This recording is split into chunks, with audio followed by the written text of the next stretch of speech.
Good evening, everyone. We begin at 11 with breaking news and a tragedy in Washington where police in Everett confirm they have found the body of a 4-year-old boy who had been reported missing. Authorities say they located Ariel Garcia's body shortly before 6 this evening outside of Everett. He'd last been seen Wednesday morning leaving an apartment with a family member under what police call suspicious circumstances. Now, we reported earlier this evening that authorities in Clark County found what they are calling a vehicle of interest, this 2013 Nissan Sentra.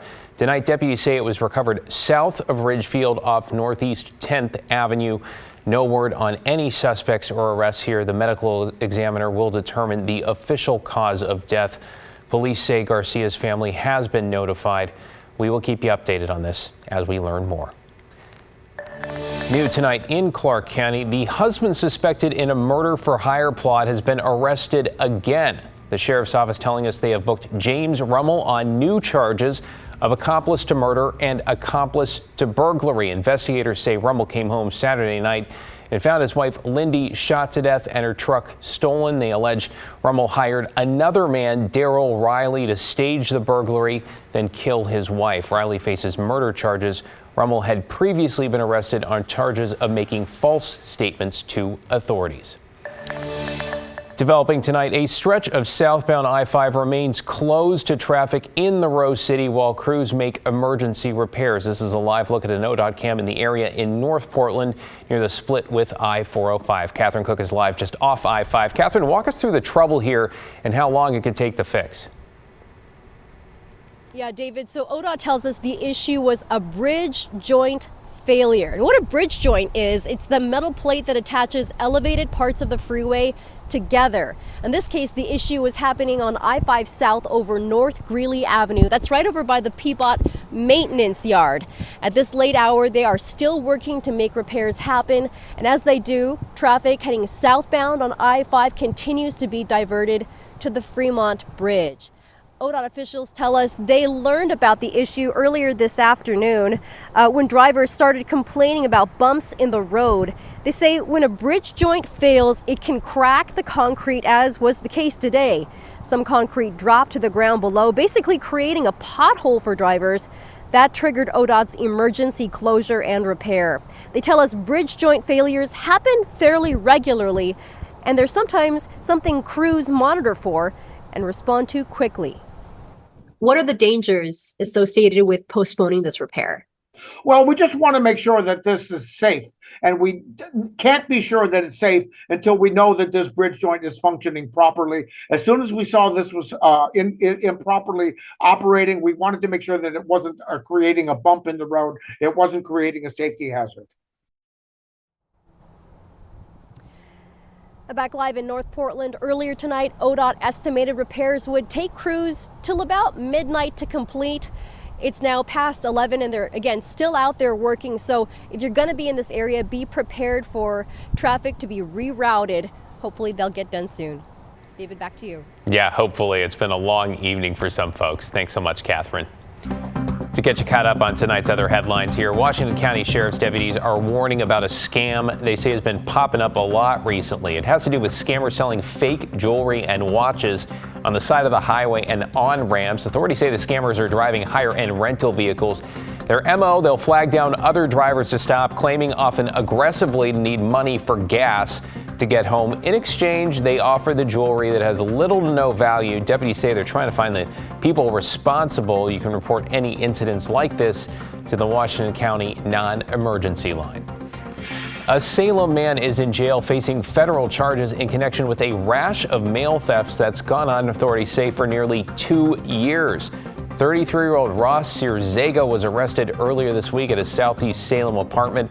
Authorities say they found several counterfeit mailbox keys along with tools to make them, plus other people's checks, bank cards, financial papers, and 30 pounds of mail. They also found a short barrel shotgun and homemade body armor. The suspect is facing a host of charges, including mail theft and aggravated identity theft. If you think you've been a victim, police have a list of people impacted and details on how to pick up your mail. We have a link to that in our article. It's up for you now on KGW.com. And a man is behind bars after police say he went on a reckless driving spree Wednesday afternoon It began when police in Lake Oswego say they tried to pull over 43-year-old David Rudge. Later on, Tigard police say Rudge hit 5 cars along 99W before running a red light and crashing into a 6th car. Rudge then allegedly got out of his truck wielding a knife.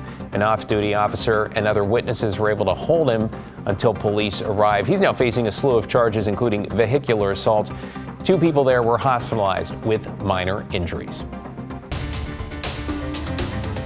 To an update tonight on Portland's fentanyl crisis and the temporary pause put on bottle returns at 2 downtown spots in an attempt to slow some criminal activity. Though, as Blair Best reports, it appears the problem has shifted just a few blocks away. It's 10 o'clock on a rainy Thursday morning, and the sidewalks around Plaid Pantry on Southwest Jefferson Street and 11th Avenue are clear of people. That is, for right now. We've been in business for 60 years. This used to be one of our flagship stores, and now I can't even keep it safely open. That's Jonathan Polanski, the CEO of Plaid Pantry, a popular convenience store accepting individual bottle returns. The location, known to attract homeless people and drug use. Sue Perry has watched it for years. It's always bad. It's gotten worse since the longer I've lived here. We have people who, fear for their personal safety and end up quitting. Earlier this month, the task force behind Portland's 90-day fentanyl state of emergency paused bottle return services at this Plaid Pantry and the neighboring Safeway to cut down on bottle money being used for drugs. A Safeway spokesperson told KGW it's resulted in a significant downturn in criminal activity there. Those at Plaid Pantry see it differently. The issue has just moved 6 blocks away. So now I've got 2 other stores that the volume for bottles and cans that was out of this location have simply moved to those locations, and all the negative things along with it. Like to this Plaid Pantry 4 blocks away by PSU, and even this one on Southwest 1st Avenue and Lincoln Street. It's gotten worse. More people. Jerry Taylor's barbershop window is right next door. Oh yeah, they're doing it right out in the street. They're tinfoil, smoking. It's a huge problem. How does it solve the problem? What is it going to do? Philip sits outside the Plaid Pantry by the barbershop. His fentanyl addiction depends on can money. So them stopping bottle return services, that's not going to change your habits? No, not at all. I mean, we'll figure out how to get around. I'll figure out how to navigate around anything that stops me from surviving. If they stop me from doing that, I won't be able to live. They're going to have to give me a hospital room. We can't just keep moving and pushing the problem from block to block to block. There needs to be a real solution. I get very angry about it. I think we're wasting our money and time on them and not spending the money and time where we should. American is free. Why do you, if I want to be a drug addict, why can't I choose to be a drug addict and homeless and collect cans and turn them in for money to buy drugs with? If that's what I'm going to do with it, why can't I do that? So again, that ban on bottle return services at those 2 downtown Portland locations was only for 30 days, and it's set to end on Monday. I also want to point out that the head of Plaid Pantry says he has not once been contacted by the task force behind the fentanyl state of emergency about any of this, but he says he does support that ban being extended.